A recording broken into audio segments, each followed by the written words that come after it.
12:30, we get the first big game of the day. This is the first game everyone is going to kind of watch. I'm sorry, this is going to be in Eastern time. Normally I record my videos in Central time, but now I'm at the University of Florida. Let's go Gators! But now I'm here. I'm in Eastern time zone, so I'm going to be talking in Eastern time. Sorry for all the Central time folks out there. I've converted to a different time zone. It's going to be hard for you guys to follow, but this is Eastern. Okay. 12:30, we have Nebraska, which went 3-9 last year, traveling to Northwestern, which also went 3-9 last year. Nebraska's favored by 13 on Fox. And you're thinking, teams both went 3-9 last year. It should be a very close game. But what the overall thing doesn't tell you, Nebraska might have been the best 3-9 team of all time.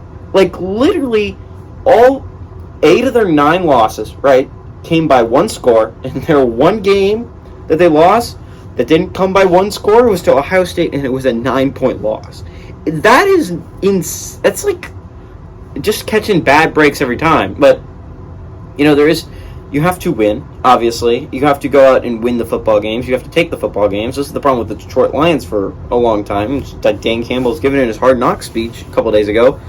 You have to actually go out there and win. You have to complete football games. But the fact is, Nebraska is a couple of good breaks away, or a couple of winning football plays away from being a legitimate contender in the Big Ten West. This is Scott Frost maybe last year as a college football, like, the head coach in Nebraska. I mean, like, let's be honest, if he doesn't have a good year this year, I put 7-8 wins, he has to have that amount, he's out of Nebraska.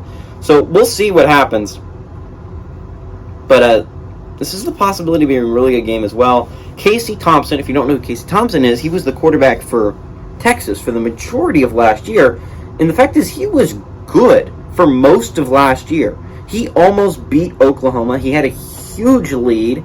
He led his team to a huge lead in that game, and then they blew it down the stretch and let Oklahoma steal the game away. But this is a good quarterback. Casey Thompson last year went 165 for 261. Threw for 2,113 yards, had a 24 touchdown and 9 interception ratio, 63.2% win percentage. Again, this was a good quarterback last year. He just lost the quarterback battle against Quinn Ewers, the 5-star prospect out of Ohio State, transferred to Texas. This is a good quarterback. Nebraska was lucky to get him. Ramir Johnson had 112 carries for 495 yards and 4 touchdowns last year. Omar Manning had 26 catches for 380 yards and 2 touchdowns last year.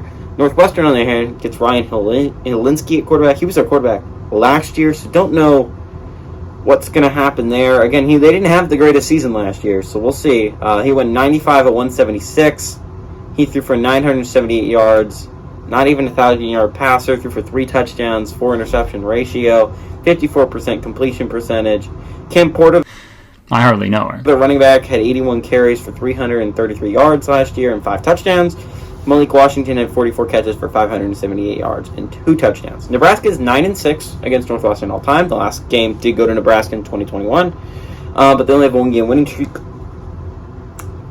This is the possibility of being a really good game. Now, as much as I love Casey Thompson and as much as I've been hyping him up, the fact is he's working with a brand new offense. This is a brand new offense for him. And expect a little bit of growing pains with the Cornhuskers. I mean, this is a brand new system for the guy, okay?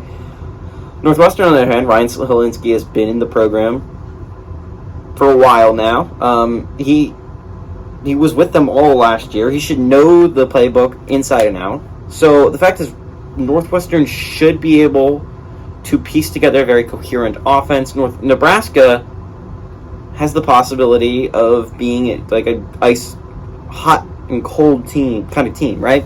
This is a Nebraska team that's like, you know, they're pretty good. They have the chance of being really good.